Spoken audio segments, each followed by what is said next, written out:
Warning, we are a spoiler-based podcast. At times, we are also an offensive podcast, and we are most certainly a verbally explicit podcast. So if you fear for any of your delicate sensibilities, please back up now before you reach the point of no return. This is your final warning. Welcome to a podcast that's kind of like Siskel and Ebert if they had forgotten their ADHD medication. This is Cinematic Anarchy. Tonight we have... Zeph. And, of course, Chris, or El Jefe, though most of the people that call me that are not currently present. El Jefe. And we are going to be discussing a fantastic buddy comedy. Fantastic, I'm using that word loosely. BioDome. Viva las BioDome. So right up there with the buddy flicks, you have Bill and Ted, and you have Harry and Lloyd, and you got Jay and Silent Bob. Where do you think Bud and Doyle here rank amongst them? Below Jay and Silent Bob, but above Bill and Ted. You like them more than Bill and Ted? Seriously? I mean, Bill and Ted, they're on their third movie. Right, this is a one-hit wonder, and it's Pauly Shore being an asshole. The wonder being that it got made in the first place. Yeah, I actually genuinely like this movie. Oh, no, I'm honestly, of the 90s comedy films, I really did enjoy this. I mean, it definitely did not do well. It was one of those, I'd call it a guilty pleasure, at best. Forever, I was trying to figure out who the redhead in the movie was. I did not know that was Kylie Minogue. Didn't know. I know that I knew her. I just didn't place the name with the face. And I misheard her name. I heard it as Petra von Kant, and it's Kant. Kant. K-A-N-T. Yeah. No you there. I guess it probably was Kant originally. Did I knock over your water over here? Nope. I destroyed something. That was me adjusting and knocking about 80 things over. Yeah, it's fine. Just the computer. No, but yeah, I think it originally was cunt, but then they kind of were just like, we really can't do that. Well, they tried to keep it a PG movie. Yeah, this was a PG film. I think it was PG if I'm not mistaken, but they were trying to keep the ranking down. And I think if they dropped that word in the 1990s cinema, that rating probably would have gone up pretty quickly. Yeah. Though I would have enjoyed seeing what they could have done with a rated R BioDome movie. Yeah, PG-13. PG-13. Okay, so it may have just been that joke. Well, there was a lot of kind of sexual themes to the movie themes, as well. Drug themes. They try to do a lot. They made the alcohol. I think what was a PG-13 film back then, this would be considered PG now. Yeah, I can see that. This is mild. Yeah. I mean, there'd definitely be boobs in a rated R one. A PG-13 movie, there'd be boobs in at this point. You can sneak a boob in. Oh, you can. Maybe a boob. A boob. Like a side boob. Not a full boob. You'd probably get a bit of side boob with somebody walking half naked around in a pair of underwear. That's about it. Yeah. Accidentally catch a sniff a boob. That's about it. Hashtag PG-13. I mean, all in all, this movie definitely, I'd consider it PG-13 even this day. Really? Yeah. I mean, braless women, which I'm into. Well, Joey Lauren Adams, I don't think there is a movie that she ever wore a bra in. I've seen a lot of her movies. I don't think I've ever seen her wear a bra. Big Daddy. Nope. Just more clothes. Not necessarily with a bra, just more clothes. She's had more layers. She was a lawyer in that movie. Yeah, this is true. But, that doesn't mean that she wore a bra. I sincerely believe that she did not wear a bra in that movie. Questions to ask celebrities. There you go. I mean, that would be an interesting question. It would probably be the shortest interview ever. First question right out of the gate. Have you ever worn a bra in a movie? Because I'm looking at these movies. I don't think you have. Like ever. I don't feel comfortable. Yeah. I think it's time to leave. Are we supposed to be talking about my most recent project? No, we're here to talk about bras. I mean... Are you braless in your most recent project? You've heard our disclaimer. It's a disclaimer. We have a disclaimer. For a reason. We say that we can be offensive. We honestly don't... We haven't been as offensive as we normally are lately without you around. You saying I'm a problem? You were a catalyst. I start the problems. Well, you stoke the flames of the problems. We're all thinking it, you say it. You know? It's because I have no filter. Well, I have a filter. that's not necessarily a bad thing. You have not it's not a filter so much as a siphon. I've been doing this for so long. Like, I set up a secondary internal monologue that is like, hey, don't do that. Just a little guy in there just puts the brakes on every time you're about to say something way off base. Like, whoa, check to see who you're saying it to. And you I know mean, what? it's a long time since that one comment about the killer clowns from outer space that really just got everyone. If it's a wet crease, It's a wet crease. Yeah. What about it? I don't know. That was literally probably the biggest one that's stuck out in my mind. That's probably one of the. That's probably the most offensive that you've gotten. No. Yeah. No. Yeah. You're mulling it over now. You're like, hey, I've definitely said some stuff. It's like we got 40 episodes. I'm going to go back through some of those logs. I'll find something. I'm gonna lose another bet, aren't I? Maybe. I lost the bet the last time. I admit I'm no good at betting. If I was good at betting, I'd be in a different place right now. I'd have some fucking money. But I suck at that. But getting back to the movie. It's a good premise. I think that this is something that could definitely be remade. Yeah. Just because I think that all the themes are even more relevant now than they were back in the 90s. There's a lot more focus on global warming and what we can do to sustain the planet. And to have a movie like this now would probably be... Actually, they'd probably make it a little bit more gritty. Well, I'd like it if they made it rated R. Right. I'd like it if Pauly Shore is the bug guy.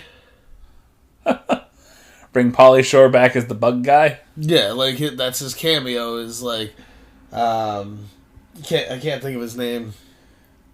You can't think of his name? That guy, Romulus. Romulus, yeah. If he plays Romulus, I like that he's a bug guy. He's a bit of a nerd, and he's also technically named after Romulus and Remus. Mm-hmm. He does like a Hitler thing in the beginning too. It's like. It's like, nope, okay, well, that one slipped under the radar for me. I didn't realize that. Yeah, he completely does, like, when they're waving, like, when they introduce themselves, like, the black woman's like, hello, you know, like, he does, like, a whole peace thing, I believe, and then there's him, and he's like, you know, and he does, like, his whole Hitler thing, and then, you know. I don't think he's German in this movie or anything. Is he like a bug Nazi? Yeah, they're pretty much. Bug Nazis must die.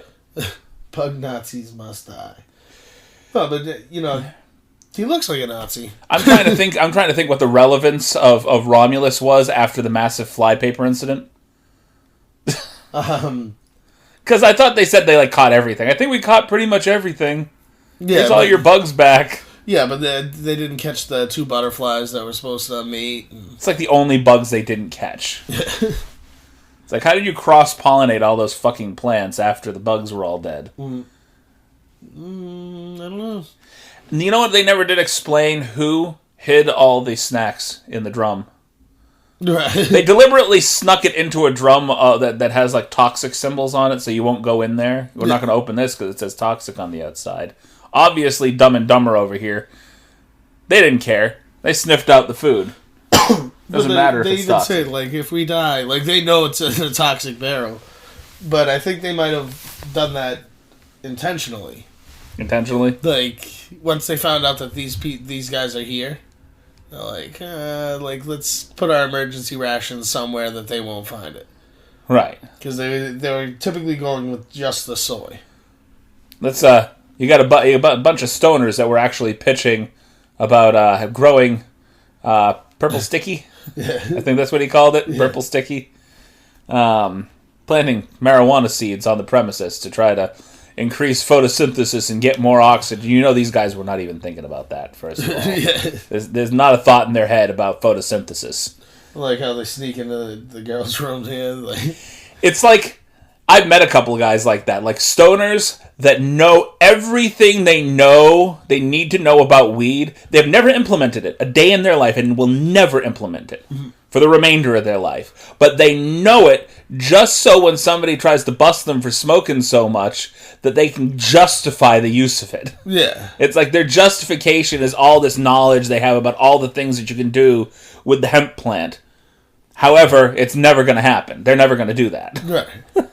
And there are some people that legitimately use it for those reasons. They're not all that way, but there's a lot of stoners that just have all that knowledge, and it's like they're rattling this off. Oh, you can do this with it, you can do this with it, you can do this with it, man. It's great stuff. I go, really? Then why is the only thing you've ever done with it is macrame yourself into your fucking couch? Right. You know? Like, where's your hemp shirt? You got none of that. You know, shouldn't the tow rope on your truck be like a hemp tow rope? Yeah. You know, something. It's supposed to have pretty good tensile strength, that hemp. Supposed to. But no. And that's not what we mean by smoking a rope. See, he's like a Nazi. Yeah, no. He definitely seems like it. You watch him, just the manner. He's just pissed off all the time.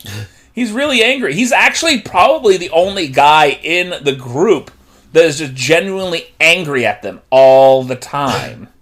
Like, he's just generally pissed off mood all the time. Romulus, stick up his ass. Yeah, and Faulkner's like, I'm the man, you know what I mean? Faulkner to me seems like that hippie professor that you'd have in college, like that guy he's very much a free spirit and constantly wants to take the fucking class outside. I love teaching and I'm going to teach everything, and then the students don't listen to him. Finally, one day he snaps and you find him up in a bell tower with a gun. Yeah. That's what he seems like to me. That's what he ends up being in general. Well, it's not a gun. He basically acts like the professor from Gilligan's Island and makes bombs out of coconuts. Yeah. That's one of the fun things about the professor from Gilligan's Island. He could make coconuts out of fucking anything. Coconut phones, coconut radio, just everything coconut. Yeah. Coconut this, coconut that. You can build a coconut phone or a coconut radio. Why can't you build a fucking coconut boat and get the hell off the island? True. Seriously. Poor Poochie. And this is one of those scenes that you don't get a lot of explanation for. Like, there is a lot of peanut butter all over not Doyle, Bud. He's got peanut butter all over him. That's why the hair from the dog is sticking to him, because he's got peanut butter all over his cheek, up and down his arm. I thought it was the shaving cream. No, it's peanut butter. You can roll it back a second. You can see. Do I have the controller somewhere? We actually have the movie playing in the background, so we do that on occasion. Well, it helps. It's funny. I just watched this movie, and I'm still like, It helps to jog your memory just a little bit to know the little things that are going on. You can point them out as you're moving through things, and it keeps you on point. Don't do anything that you wouldn't do at home. Shaving cream. Shaving the pooch. Oh, yeah, see the peanut butter all over them. He's got like a peanut butter fucking beard. I'm guessing that was to get the dog to just sit there long enough for them to be able to do that. At that point, the dog's getting a hairball in his mouth because there's more hair stuck to him than peanut butter. Don't move. No, I do want to see them remake this. Yeah, I'd be really happy if they did. I would love to see like them do a remake and have them do like cameos in the movie. You know, like Pauly Shore. Like I would love him to be the bug guy. In an interview, Alec Baldwin told his brother Steven that this movie would destroy his career. When have you seen Stephen Baldwin again? Since this movie. You haven't. He's done some B-movie stuff, but that's about as far. He's less popular than Daniel Baldwin was. Who? Daniel Baldwin was in quite a few movies. Most notably, he did John Carpenter's Vampires alongside of James Woods. Okay. He was. You'd recognize him if you got it. He's a Baldwin. He's a Baldwin. They're all very recognizable. The thing is that just Alec and his brother. Oh, what is the other guy? William Baldwin are probably the most recognizable of all of them. And then you got Stephen. You'd think that Stephen would be less recognizable than Daniel Baldwin. But Daniel's always been a bit character. Well, Stephen got this lead role and is going to be known as Doyle for fucking ever. It's like, well, this is going to haunt you. Aren't you Doyle from BioDome? Yeah, fuck off. That's how I see that interaction going. But, no, I mean... Oh, I mean, he's still been in stuff, though. Who? Stephen? Yeah. He hasn't been in a lot that's... You can recognize him for, the though. Flintstones. Yeah, well, he played... I think, was it the second Flintstones movie? The bad Flintstones movie? The one in 2000? Yeah. So there was the first one that had... oh, God, what's his name? It had John Goodman and Rick Moranis. Rick Moranis played Barney in the first movie. Then the second movie came out, and they couldn't get either of them back, so they got some nondescript dude that I can't remember his name. Mark Addy. Okay, if that's what his name is? Yeah. And they got Stephen Baldwin to play Barney. Alan Cumming. But, yeah, that was the really bad one. That was the straight-to-video one. Was it like Viva Rock Vegas or something? Oh, that guy's in this, yeah. Let me re-click on him, my bad. Re-click on him? Did you check the picture of Daniel Baldwin out, though? I'm going to get there in a moment, but Taylor Negrin. Yeah. He's in this movie, too. It's like they must be like a package deal. Well, Taylor Negrin, he's been in a lot of stuff. Yeah. Like, he does cameos everywhere. Like, I can remember him in like, he was in Friends at one point. He played the chef at Alessandro's that made like really, really bad marinara. He goes, you're Italian, right? And you call this marinara sauce? Well, I'm not Italian. I'm Lebanese. You recognize him, right? Not really. No? I mean, he definitely looks like a Baldwin. Well, he doesn't look all that great right now. He looks pretty worn at this point, but... What is he, the oldest? I think he's the oldest of the Baldwins, yeah. He's about as famous as Chris Penn is to Sean Penn. So you know him. You know? Or Alexis Arquette to David Arquette, you know? I feel like we could have Stephen Baldwin being the benefactor. Oh, yeah, like the guy that, oh, God, the kind of annoying dude throughout the entire movie, the one that's is basically funding the entire experiment. Yeah, you can play him, so that we have our two cameos. Oh, we got to bring... Is Tyler Negrin still around? Is he still acting? Because it would be fun to have him back. Yeah. He should just play the same role. Just the same role in the movie, you know? Just bring him back for the exact same thing. I could do that. You can have Joey Lauren-Adams as, well, I don't know what she'd do at this point. She could play the mother that's drowning the kids. Oh, yeah, she could do that. She's a blonde. So she could play Doyle's mother.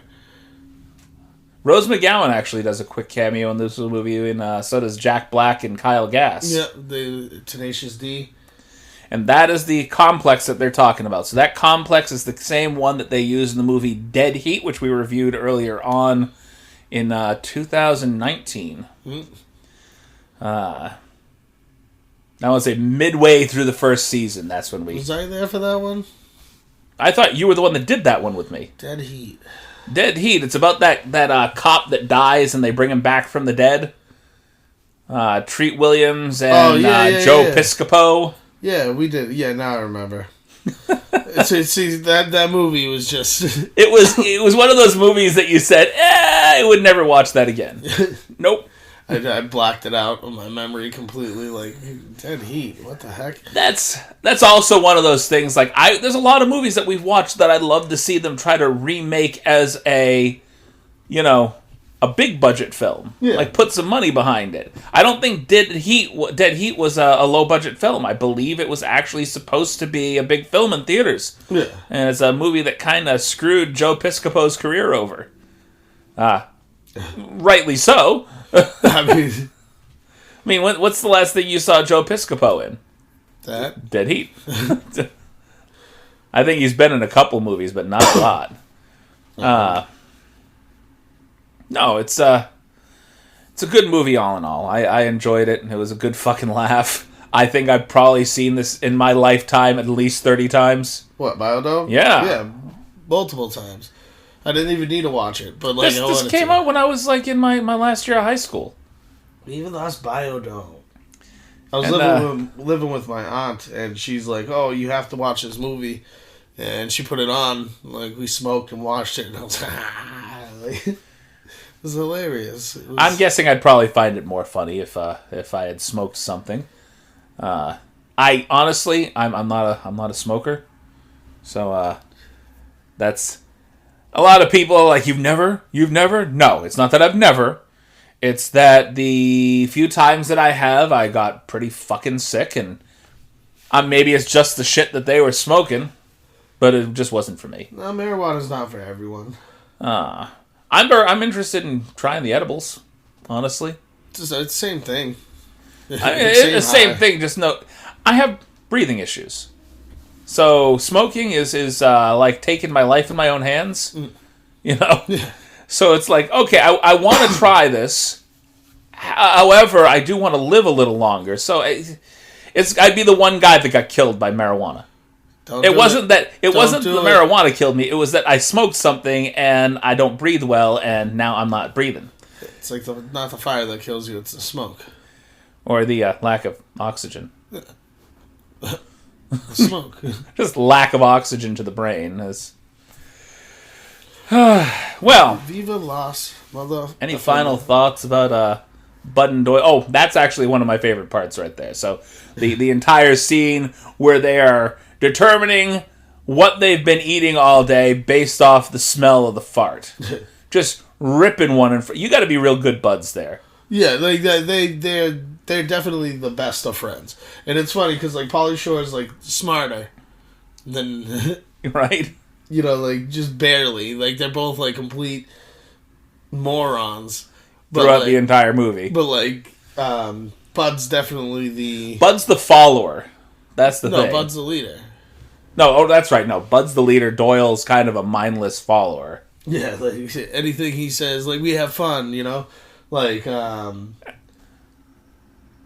There's a smart guy in the Stooges, too, but they're all Stooges. Yeah. You know? So it's sort of like, who's the smartest guy of all these, you know, bags of shit here? Pauly Shore. Pauly Shore. Ah. No, I really like with this particular movie how it goes. You know what I mean? It's two people who don't care about the environment finally realize their mistake, and then they break it out like, hey, you know, like we can fix this, and how it changes from the BioDome being it has to be one way for the whole year. But instead, it's like, now we have to change it from shit and bring it back to what it is. So it's like, even with the Earth, no matter how bad it gets, there's still a way for us to fix it. The catalyst, though, is that they lost their girlfriends. That was their catalyst. They had this big party, and they thought they had finally just screwed the pooch enough to lose their girlfriends. And so they were determined to win them back, which technically, by the next scene, they had already done. They're like, you don't have to do this.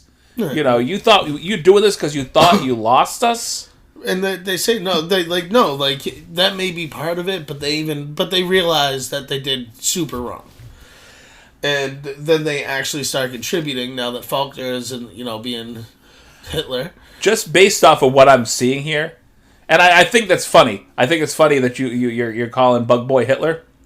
No, well, Faulkner's Hitler. The other guy, you were calling him a Nazi. Yeah, and this guy right here. The benefactor, yeah. The dude that's funding this entire experiment, actually played a Nazi in Blues Brothers, the original Blues Brothers film. But I don't think, just based off of what I know about Bud and Doyle throughout the entire movie. I don't think that knowledge of what they did right in that situation is going to maintain. Oh, well, no, definitely not. I mean, they got that BioDome back up on its feet with the help of the smart people. However, I really think that, first of all, they drove into the nuclear smokestacks at the end of the movie. Which I'm very curious. I wish they made a second one. I wish they, friggin' Bud and Doyle get irradiated. What's the second movie?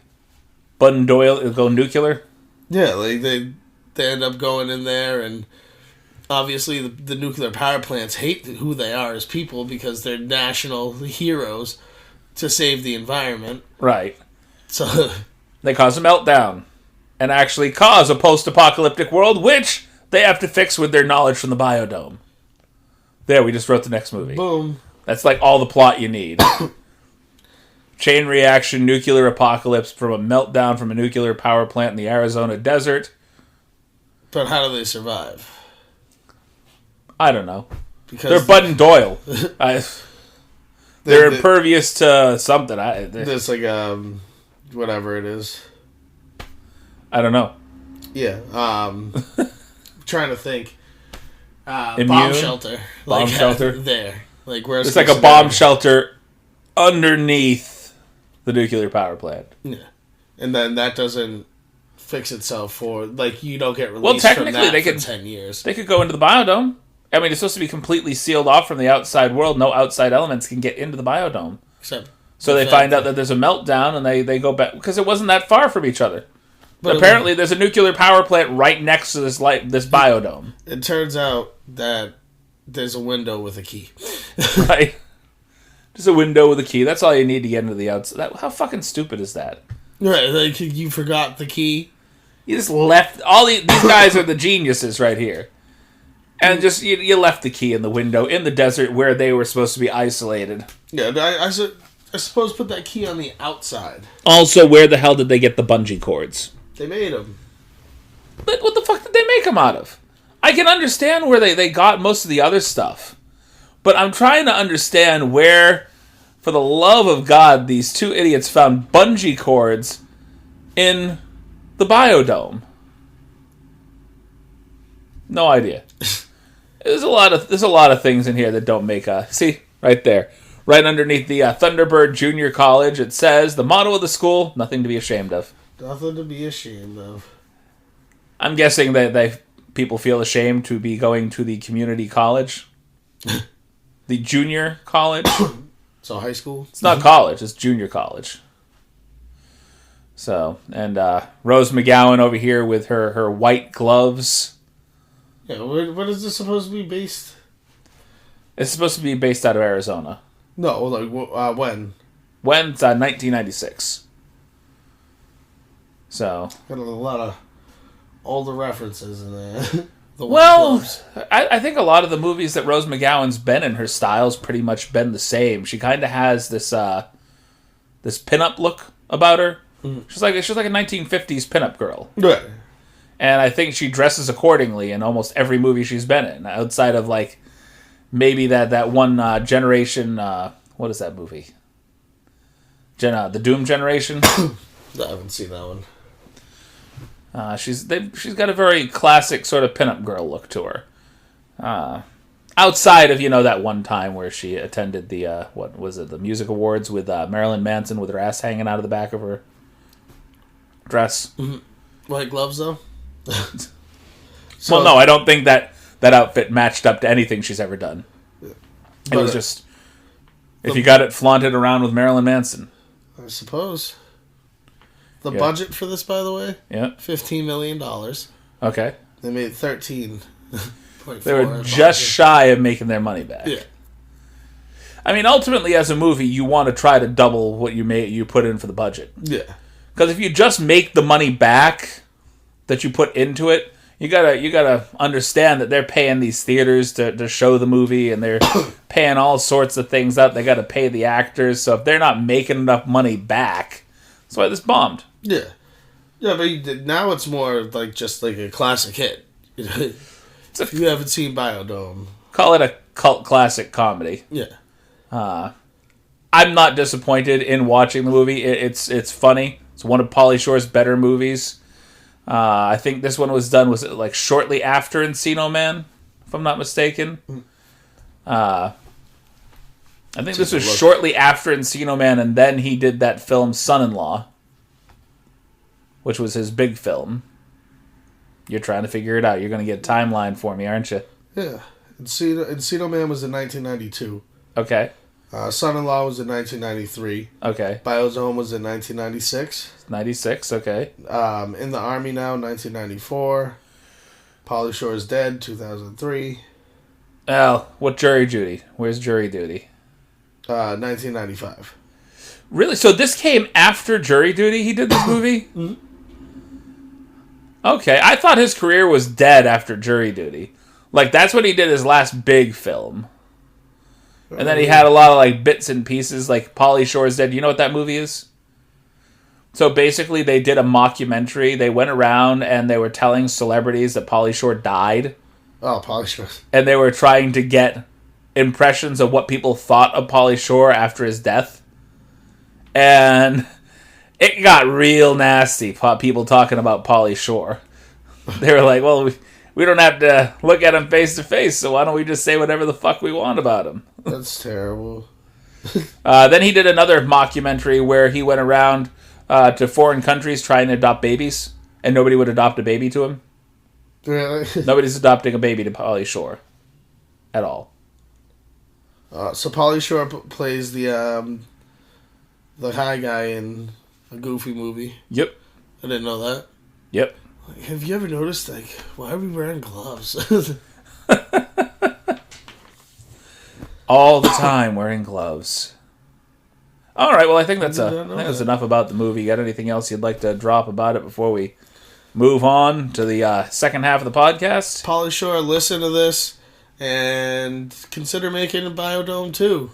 Or consider making a remake of BioDome and invite me to be a part of it. Unpopular opinion, I think Pauly Shore is a fantastic comedic actor. Yeah. I mean, he plays his role to a T, and I think that his biggest mistake was going too slapstick with the role. Yeah.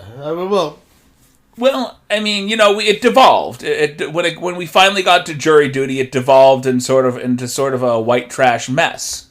And I think I kind of like the idea behind Son-in-Law. I kind of like the idea behind BioDome. It's just sort of hapless idiot falls into just situation after situation. The Son-in-Law thing, he wasn't even a hapless idiot. He was a college student.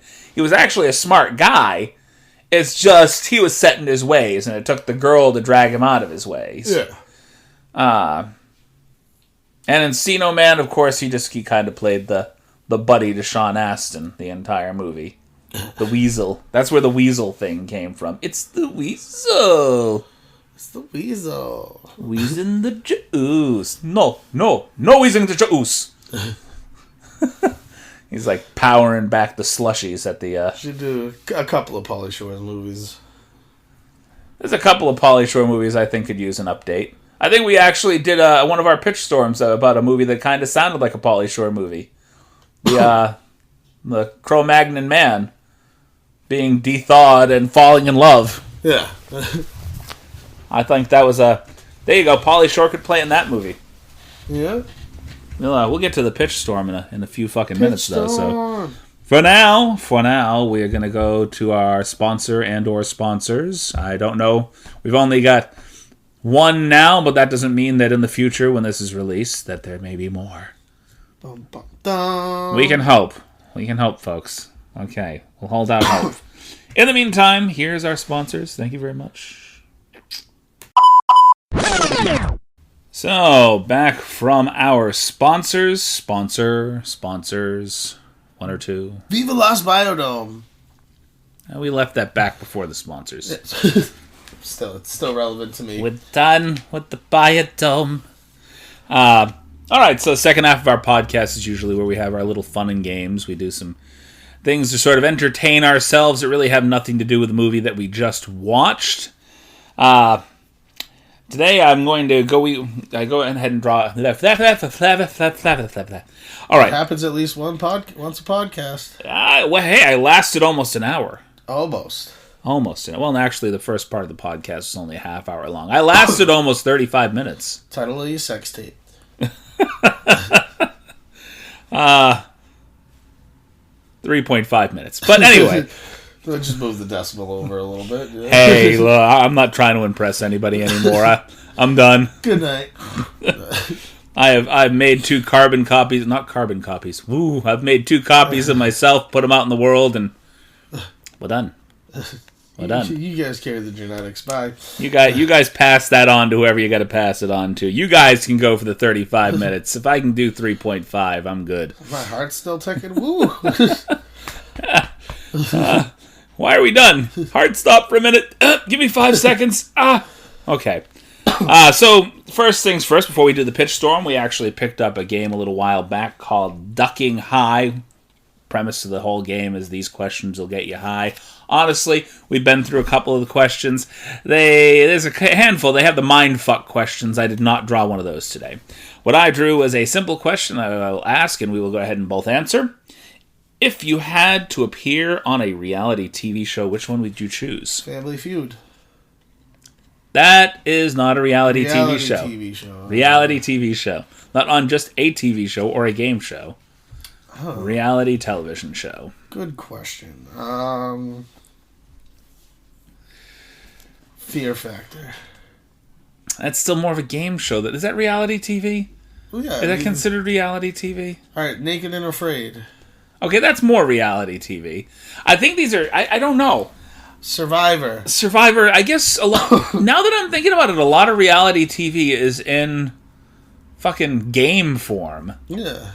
You know, because when I said reality TV, I read this question. The first thing I thought was I would go on Gene Simmons' Family Jewels. That's the show I'd go on. Or I'd go back in time and go on the Osbournes. Yeah. You know, something like that. That would be a hell of a lot of fun. Not for nothing, my pudgy ass not going on fucking Survivor. Isn't gonna happen. Why not? I'd be the first one out. Be a very short game for me. No, because they keep you. So there's less competition later, but then by the end of it, you'll be all survivored up. And then I'd be Richard Hatch. I'd be the guy that was fat as fuck at the beginning and skinny as hell at the end. Yeah. All in shape and stuff. Lost lots of weight here. Why? I was eating fucking bugs. You eat bugs for friggin' 6 months and tell me if you gain any weight. Protein. Fucking grubs. I got grubs in my mouth, grubs in my ears, grubs up my nose, grubs coming out my fucking ass. You want to talk about weight loss. Rapid weight loss. If I was going to go on one of those game shows, what was that? The Greatest Race? Okay. You know, that like cross-country race. That was fun. That seemed really fun. Yeah. Or, I guess, by those standards, Jackass is a reality TV show. Yeah. I mean, Jackass is more a reality TV show than a lot of reality TV shows because they're just being jackasses. And you can't script Jackass. I would go and be on Jackass if it wasn't for the fact that I see them like every day in my life. Not the people on Jackass, just jackasses in general. Yeah. Fucking drive around Haverhill, Massachusetts for a little bit. You're bound to find jackasses left and right. I'd be pissed. I'd be like, guys, like, stop messing with me. Like, oh, who was the one guy on that show? They always fucked with him, and you could tell he did not like it. But he was almost always the butt of all the fucking jokes. He was that one guy that they constantly abused throughout the show. That like he never initiated a joke, but they always seemed to happen to him. Like they had him around to be the butt of the joke. Think. Was it the fat guy? I think the fat guy was some of it, but I'm thinking it's like he was like a tallish guy. I'd have to go look it up, and then I'm going to sit here and spend 5 seconds looking up the cast of Jackass, because now that's going to bother me. It's just one of those things that it gets stuck in your head, and you're like, well, I used to remember this. Like, what's his name? Wasn't Bam Margera originally part of the show? Yeah. These are guys that are used to kicking their own asses on a continual basis to begin with. Let's see. You had Steve-O, Johnny Knoxville, Ben McGarry. You had Ryan Dunn. This guy, Dave England. Dave England is the guy that was constantly getting his ass kicked throughout the entire show, and he was always so pissed that they were abusing him. Preston Lacey, no, he actively did things. No, but they did an interview with him. He was saying like how like he hated it. Like, I mean, he did a lot of that stuff himself, but they also did a lot of stuff to him, like based off the fact that he was fat. Yeah. But yeah, I think those two guys right there, England and Lacey, were the two guys that they did the most damage to, that just did not seem into the damage that was being done to them. I mean, even it's like, I know I'm making money here, but fucking fuck off, for Christ's sakes. Just leave me alone. Like, even Wee Man, he freaking loved it. Right? I'm all of them. Outside of those two, I think, loved the show.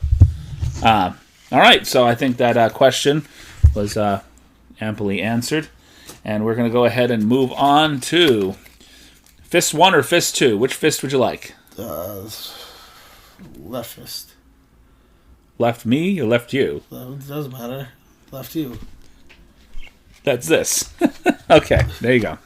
That's our premise today for our first pitch storm. Alrighty. So, the plot. Struggles to close a gate to hell. Okay. The characters. A bullied young kid out for his revenge. Okay. You read those completely bass-ackwards, but okay. A bullied young kid out for revenge struggles to close the gate to hell. Okay. What if the character worked in the circus? What if the character worked in the circus? I got this. What if all the characters worked in the circus? So it's a circus. Okay. So he's a young kid, and he just hates his circus life. Everybody there is like, like kind of demonic and like, the assholey and like treat him like absolute shit. So he's like gets raised like, you know what I mean, as kind of a person as he is. So I feel like this circus life, I wanted to be kind of true to life a little bit. So circus life is dying down in America. It used to be a big thing because there wasn't a whole lot of entertainment. People could, went out to the circus. They went to see these circuses that would pop up on the edge of town, or they'd go to the local arena and go see the Ringling Brothers or whatever. Now, most of your entertainment is at your fingertips. You don't have to go see the circus because funnier fucking things are happening on YouTube. Yeah. So I feel like what you got, they hate circus life. It's a well put together circus, fantastic acts, skilled, talented people, but like nobody comes to these fucking shows. They kind of take it out on him. And I feel like their ringleader is, so I don't want to say a Satanist, but he's like into black magic. Well, he wants to try something to get his circus up and running. So he makes a deal with the devil, which causes a gate to hell to open. And everybody's down for it, except for him, the bullied young teen. He's like, no, okay. I'm sick of this. And I say, like, there's a bunch of other teens within, or like a bunch of other kids within the circus. They're like the kids of the circus members. So like Strongman and the Bearded Woman, they had a kid together. A couple of the sideshow people. And, yeah. You have the children of the acrobats, the ones that are like can bend themselves in half. The what do they call that? Contortionists. Yeah. They have the children of the trapeze artists. You have just the kids of the adults, and they're being trained to do their thing. And this kid is legitimately like the proverbial kid that ran away to be with the circus. Yeah. So he doesn't have any parents there, and they treat him as such. They basically have him do all the shit work. Yeah. So he's constantly scooping up after the animals, cleaning up after the messes, and the kids know that he doesn't have any particular skills. He's not being trained by anybody there. He's a shit that they shoveler. Know of, anyway. Yeah, he's a shit shoveler. In his spare time, he tries to train himself to do things. He watches them and then does the stuff on his own in his spare time. Yeah. So he's actually a lot more talented than some of these kids are, but they just don't know it. He doesn't show them. Yeah. And so they bully him. Until the gate of hell opens.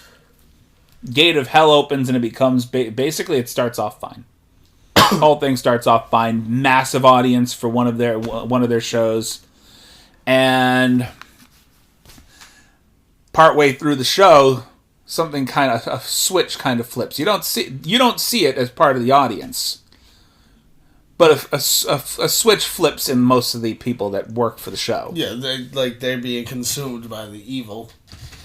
And you could even do something as innocuous as the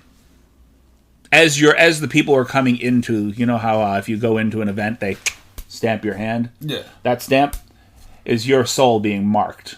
Yeah. So immediately, the guy that's running the place, he's got the guy at the front just stamping each and every person that comes into the arena, because the devil who sold his soul to for the big show, he's using this to gather more souls. Yeah, you know, and like you get corrupted if you watch the show in some way. No, I think it should be like a one wish kind of thing, where they get that they don't know that they've made a pact with the devil. Like this stamp entitles them to one wish, you know, and they don't know that they've been entitled to one wish. So these people go home and they're like, you know, God damn it, I wish you'd just shut the fuck up. And the guy drops dead. Yeah. You know, it's always they get their wish, but it's always in the worst humanly possible way. The devil's deal. And then obviously this kid doesn't like it. So like, what's going on? And he has to fight like all these demonic circus people. So yeah, the circus people are definitely turning demonic, and they're in cahoots at one point. They don't really realize what they're doing, though. They realize that they're getting better audiences. This is like, I want to say like an Amish community almost. Like, they don't deal with the outside world, so you don't have these people picking up newspapers or watching TV. They're constantly studying their craft and doing things. And this kid, he is paying attention, and he's seeing like there's people are dying in the wake of in the wake of towns that they've traveled to. Yeah, you know, it's like 50 dead in West Springfield. You know, after blah blah blah, this person drops dead, mysterious causes, mysterious cases, wife kills kids. You know, yeah, yada yada yada, just like a mass exodus of just deaths. So this could be like a rated R movie, like real easy. Yeah, definitely. And it has to be like absolutely modern, like right now modern, because circuses right now, like a pop-up tent circus, would be so fucking out of place. Where do you see those anymore? But that's the thing; it's the devil's circus, right? So wherever it goes, the gate of hell goes. They're like the last traveling circus, almost. Like the last known traveling circus in the U.S. Just going from town to town all over the United States. There's not a lot to be done anymore. They're very widely known, because obviously Ringling Brothers is gone. You know. Can we make it so that they have real tigers? Well, they should have real tigers. They should have, like, real animals. This is supposed to be a Ringling Brothers level circus. It's a traveling circus. Circuses aren't allowed to... You know, it's not quite Cirque du Soleil, but a circus nonetheless. Yeah. They're like the old school circus, where you have your sideshows and you have all the other little things here and there. You got your guys that run the games that you can never fucking win at. It's that kind of circus, you know. It's that nitty gritty kind of the carnies. They all look like they could be just shy of meth addicts. A lot of them. And it gets worse and worse. And obviously, it gets worse and worse. Yeah, they get really. I mean, in some cases, violent fights break out between the crew. The only person that really knows what's going on, like why they're doing this, is the one guy that sold his soul. Well, I don't think he sold his soul. I think he sold all their souls, the souls of the entire group. But it doesn't really count for him because he's not technically a part of the group, the bully teen. Right. He's not part of their group. So, but he sees him make the deal, and he keeps it quiet until things start going haywire. I think the devil should come back frequently. I don't think he sees him make the initial deal, but when he starts, he confronts the ringleader, and he confronts the ring. What do they call them? Ringmaster? Not ringmaster. What is it? Is it Ring? Is this Ring? Is it whatever?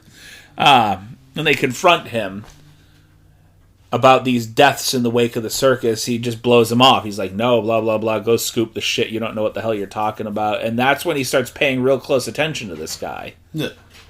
And he catches him one evening making a clandestine. He just walks out of his place, meets him off the circus campus, and it's a little door. It's a little door with a little devil. Just a little devil, yeah. Little tiny devil. Named Devlin. Itty bitty devil. Short little devil. Yeah, have you ever seen that episode of Buffy the Vampire Slayer? No. It's this weird fucking episode where they're trapped inside of I want to say a sorority or fraternity house that's throwing a party, and everybody's kind of going nuts because this demon, it feeds off of fear, and they're trying to prevent this demon from being born or being brought to the to Earth, and finally this thing is resurrected. It's brought back to Earth inside the circle, the pentagram circle, and the demon is about this big. Right? And so she just stomps on him, kills him like that. And Giles looks at the book. He goes, well, what do you know? What? See what that says underneath the picture? Yeah, it says actual size. No, you can't bring that devil back. Well, I mean, it had a lot of power. It feeds off of fear, and it did its job well. But, yeah. If you ever get to catch... I don't know if you ever watched Buffy at all. Yeah, I did. I like the original series. I wasn't really into Angel all that much. I liked Angel. Oh, okay. So I watched a lot of those episodes. I wasn't really into Angel all that much. I liked Buffy. Mostly for Buffy. Oh, come on. Sarah Michelle Gellar was hot. Yeah. She's got an Owen Wilson nose, but, whatever. You've zoned out on me here. I'm sorry. I'm trying to get my shift up for work tomorrow so I can do some stuff around my house. Ah, okay. I figured you went outside and smoked up a little bit, and now you're here feeling a little toasty, kind of falling into yourself. Nope. We got one more plot to do here. One more plot. Well, we actually see struggles to... We're talking about struggling to close the gate to hell if it's a little itty-bitty demon. It's not going to be that hard to close that gate. Right. I mean, but... It's a demonic force. He's like the size of this mic stand. It's about like 1.5 feet tall. Yeah. That's about it. Okay, I mean... But he can he's agile. So he's like a little gremlin. Very quick. Very speedy. But... The next thing you know, he's biting you on the back of the neck. What the fuck? Okay, well, we're not trying to make like a Leprechaun movie here. Even though I told them that all these people get one wish. We're not doing Leprechaun here. Always after me Lucky Charms. They're magically delicious. Alright, what do we have for... Next movie! For our second pitch, we have... Confused ghosts that don't know they're dead are trapped on Mount Everest during a deadly storm. Confused ghosts that are already dead in the deadly storm. They don't know they're dead, but... What if we set this during medieval times instead? Mount Everest in medieval times. Did they climb mountains for sport back then? I'm sure they did. Rite of passage. Sorry, I'm currently being distracted by Stephen Baldwin's butt. But I'm sure they do, as a rite of passage. So, I'll prove that I'm a man. I'll climb to the top. You know what I mean? So they try that. But all these people here are dead. Okay. Because they tried it and failed. Okay, so these are ghosts on the mountain that don't realize they're dead. So they're fighting off this deadly storm, not realizing that really doesn't matter. They're already dead. Right. So this is their eternal purgatory. Okay, so their eternal purgatory is to always climb this mountain and always die and always discover that they have died at the precipice of this mountain. Yeah. And once they realize that they die... That's when it starts over again. So the reason why they're so confused is they're in a constant state of deja vu. Okay. And the more people who try to climb the mountain... The more people that are added to that party. And when people disappear, that's just them being reset. Okay. So does this? It almost feels like a Groundhog Day kind of situation, except for a little bit more devilish. Well, I'd like it if they didn't play it like that. You really watch this movie thinking that these people are trying to climb Mount Everest, and it's not until the end when you find out that they're actually. So the end of the movie is basically everything being reset and them having to start over again. Right, and they don't realize it, but you as the viewer realize, oh shit, like they've been dead this whole time. Okay, so I'm feeling medieval guys. We're talking about people that could pull off a movie. Now we're not going to do a fucking thing like we did with your favorite film there. The what is that? In the Name of the King? Yeah.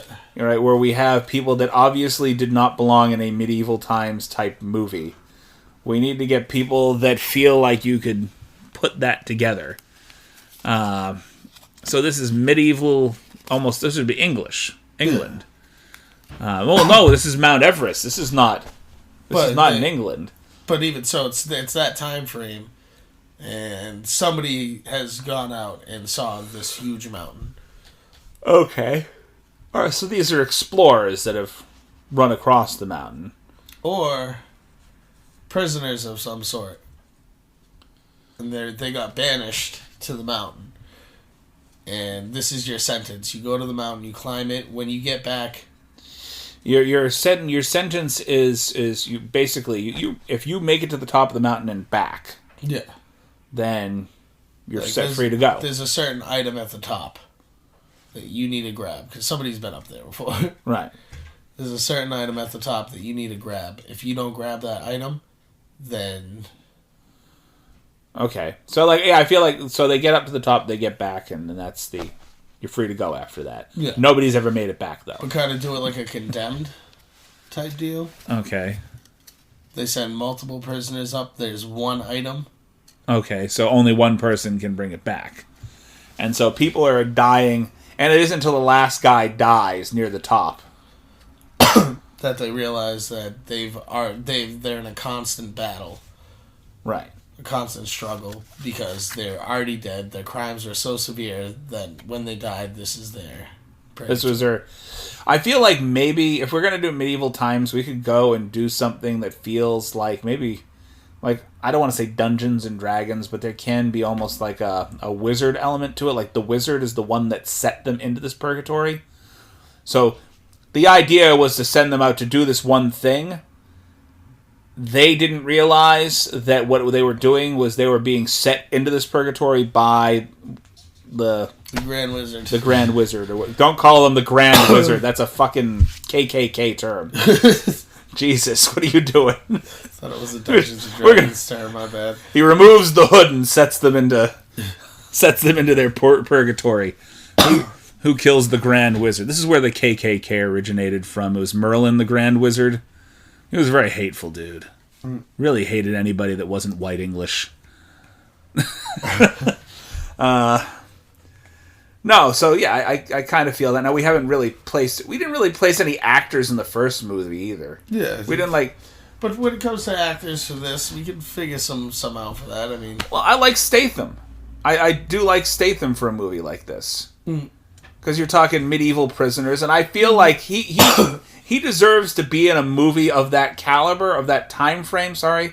My only issue with that is he can play a bad guy, but I don't see him playing the worst of the worst. Somebody who needs to be condemned into this purgatory. I'd say he plays the guy. We have one main guy, the one main good guy. I think he plays one of the prisoners, the one prisoner that's basically offing all these other prisoners as they're going up. So he's like the main bad guy. He's the guy that the main protagonist criminal has to defeat to get to the top of the mountain. So I want Statham as a bad guy in this movie. So essentially a good guy. Yeah, because these are all bad guys climbing up to the top.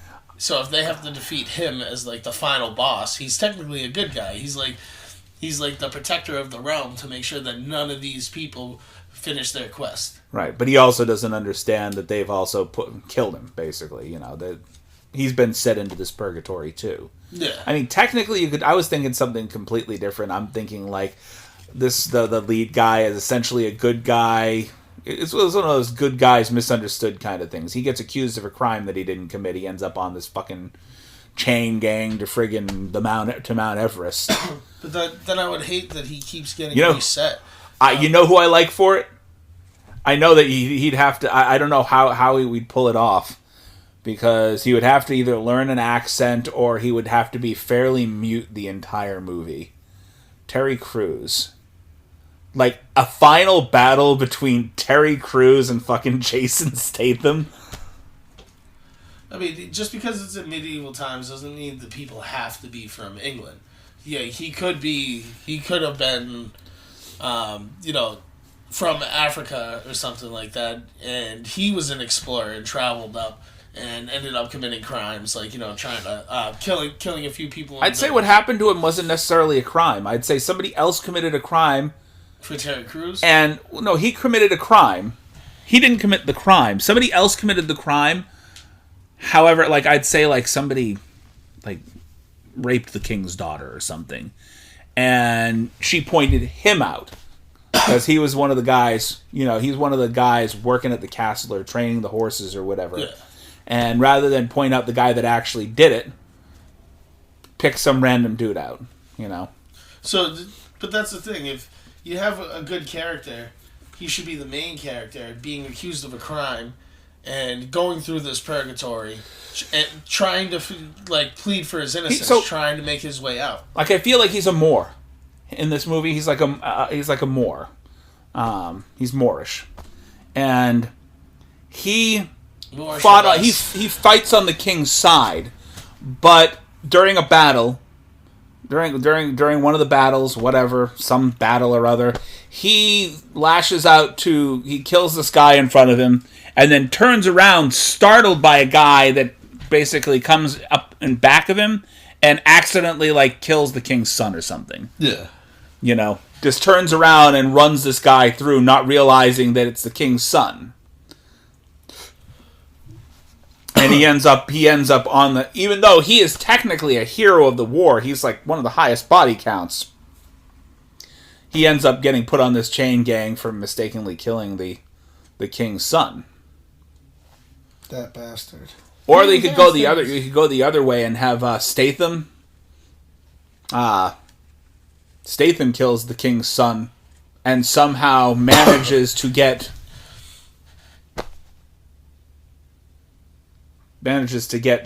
Terry Crews' character accused of it. Basically, he kills the son out of revenge or vengeance or whatever, and Terry Crews' character gets blamed for it. He ends up on the crew because he's going to be the guy that you were talking about, being what is technically the good guy. He's supposed to be cleaning up this mess, and the only one that really knows what he did is Terry Crews' character. Yeah. The only way for him to be set free is to defeat him. But every time he goes up against him, he keeps getting defeated and reset back. Right. Because they have to be... I call them ghosts in a sense. Like, right. He has an opportunity to move on or escape. But his escape solely depends on beating Jason Statham. Okay. Who's backed by magic and stuff. I'm feeling a lot of, who do you feel like the wizard should be? The guy that sets this whole thing into motion. It's got to be somebody that would look devious. Harry Potter. No, I don't want Daniel Radcliffe. I'm good. Thank you very much. What's his name? Oh God, what is his name? Jonathan Rhys Davies. He was in the original, the In the Name of the King. He was the wizard. He was the wizard in The Name of the King. But I like him as an actor in general. Yeah. I think he could pull it off. There was another guy that I had in my mind, and I'm trying to... Daniel Craig. Daniel Craig. It would be a weird role for him. It would be definitely outside of what he normally does. You know who Daniel Craig is, don't you? James Bond? Okay, yeah. Maybe. Give him a beard and all that. Liam Neeson might work as well. I think I actually like Liam Neeson for it, now that you're saying it. Like, I've seen him play multiple, like, roles. He's played Zeus. I kind of, now that you say it, I kind of like Liam Neeson for it.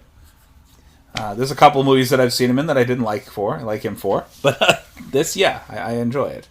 I enjoy the idea. Enjoy it. It is laid before me. It is wonderful. He is the taker instead of the taken. He's like a medieval wizard. Black robes. I want to say he's a black-robed wizard. Yeah. It's not Gandalf the fucking Qui-Gon guy. Jinn. Yeah. What a brown that'd be an interesting flick. I enjoy our little pitches because we come up with some weird fucking shit. Yeah. But that one in general, I like it. Like, they're constantly fighting in a storm. You know what I mean? And well, it doesn't start off as a storm because you're at the base of the mountain. It doesn't. That storm happens about midway up, and so they have to proceed forward. They don't have a choice. So I feel like that's part of that purgatory that they have, is that even though they want to stop, they can't stop. It's like when you play Mario and, like, you try to go back, you can't go back. You got to keep going forward. There's no going back. You can stop, but you can't reverse. You know. So, just an invisible fucking wall. You know, there's plenty of stuff over here. You can see it, but there's an invisible wall that just keeps behind you at all times. You can lean backwards a little bit, lean on the wall. It's invisible. Like, Memoirs of an Invisible Wall. Slam your head off the... I just want to leave. No, but I really like that idea, that kind of repetitive purgatory. I like the idea that you don't know that it's that until the very end of the movie, though. Yeah. Like, at first you see, like, they're on a trial. You could almost make a sequel to that movie, too. So I don't think that Terry Crews gets out of it at the end of the movie. I think that they don't realize it's part of that cycle to the very end. Yeah, do a part 1, part 2 type deal. And I feel like... Or a miniseries. Maybe even through the credits. See, it starts over at the end. I think through the credits you see bits and pieces of him fighting his way back through the whole scenario and starting to realize what situation he's in. And I feel like the very end... So people have to sit through the fucking credits of this movie. Yeah. To the very end. The very end is him finally offing Statham. And that is where your sequel would start. He off Statham. He finally escapes. He's finally freed. Right. He's finally freed, so the sequel would start with him getting revenge on the people that put him there. Yeah. So, I mean, that's a natural sequel to that movie. And then he finds a way to use that power to put them in an eternal purgatory. So the ending credits of the next one are the bad guys constantly going through. But as weird as it sounds, like, you have Terry Crews as he's an unnatural action hero in this. Even though he's technically an action hero in The Expendables, he's still kind of comedic relief. Yeah. So he hasn't gotten the chance to play a true action role, and I'd like to see him in sort of an action role. The gladiator. You know? That's essentially what he's going to be. Like, just like a badass swordsman, arrows. You know, I think... exactly. And he's got the build for it. I think that he's never had the opportunity to do a serious action movie. He's always done things where you can't really take him seriously. Yeah. That's the other thing, because it would be like I'd love this movie, but like I feel like because it's Terry Crews and he's never done that before, people would be like, oh, but it's Terry Crews, and he did something recently, and I'm interested in watching it. He did a modern retelling of the story of John Henry, Man vs. Machine. And the cover is literally of him with the pants completely shirtless holding a sledgehammer. When did you do this? It was recent. I want to say maybe last year even it got released. I haven't seen it yet. I'm looking at purchasing it. It's going to be one of our... so we're starting the... I think I was telling you, the Bruin View. You know, beer and watching a movie. And I think that's one of the movies I want to slate for Bruin View. But I'm really interested in seeing that. Terry Crews doing a telling of John Henry. You know what John Henry... The story of John Henry is, obviously. You're a smart guy. Hammer. Right. They even do a spoof on it in, what is it? Marshall versus the Machines in How I Met Your Mother? No, I haven't seen that. But Tall Tale. Tall Tale, yeah. Yeah. That was what I was like. That was a good one. You know, you've seen a lot of those Disney films. I wonder if that's on Disney Plus. Tall Tale. That was a really good Swayze movie. Swayze didn't do a lot of kids' films, but when he did them, they were pretty good. John Henry, 2020. 2020. Oh, so it was released this year? Or has it been released yet? That's a question. Maybe it hasn't been released yet. Oh, you can purchase it. I know. I think it was for purchase on Vudu. I was looking at picking it up there, but it looked like a really good movie. And I like the idea of Terry Crews as an action star. So it's a modern day telling. Yes. It's supposed to be, anyway. Yeah. Well... Watch this. If they did the classical telling of it, I'd still want to see it. I wouldn't care. Well, I mean, it's John Henry. I mean, if you... Who's approached the story of John Henry, ever? Well, like I said, in Tall Tale, they had, like, all that. There's been, like, some cartoon adaptations of it. Because, like, I believe it was, like, John Henry, like, when he was born, he was already, like, singing and talking and spitting. And, like, you know what I mean? Like, he was already this magnificent man as a baby. Right. You know, like, and just, like, throughout his life, he was the same. If I might be crossing up some, like, stories, but I'm pretty sure that was... I thought that was Paul Bunyan. Paul Bunyan, Babe the Big Blue... Babe the Big Blue... That's not supposed to be a tongue twister. Babe the Big Blue Ox and Paul Bunyan. Big Brown Bear. Big Brown Bear. Big Brown Bear, Blue Bull. Big brown bear, blue bow, beautiful baboon. Big brown bear, blue bow, beautiful baboon, blowing bubbles. Big brown bear, blue bow, beautiful baboon, blowing bubbles, biking backwards. Big brown bear, blue bow, beautiful baboon, blowing bubbles, biking backwards, black bugs, banana box. I got half of that whole story, like, down packed. You good? Yeah. Okay. I'm done with Big Brown Bear. Okay. All right, not a problem. That was interesting. All right, I think this is a good way to leave the podcast with the Big Brown Bear. Big Brown Bear. Big Brown Bear. All right, well, for myself and Zeph, peace. We are off for the evening. Thank you for listening once again. And it's possible that I should hit the stop button and not the new button on this fucking computer. All right. Goodbye. Thank you. I always squeak goodbye. Squeak? Yeah, it's a goodbye. Bye. Like, I don't want them to leave. I'm lonely when they leave. Please I'm not there in their home, but I'm lonely when they leave. You know? Okay. Turn me off now.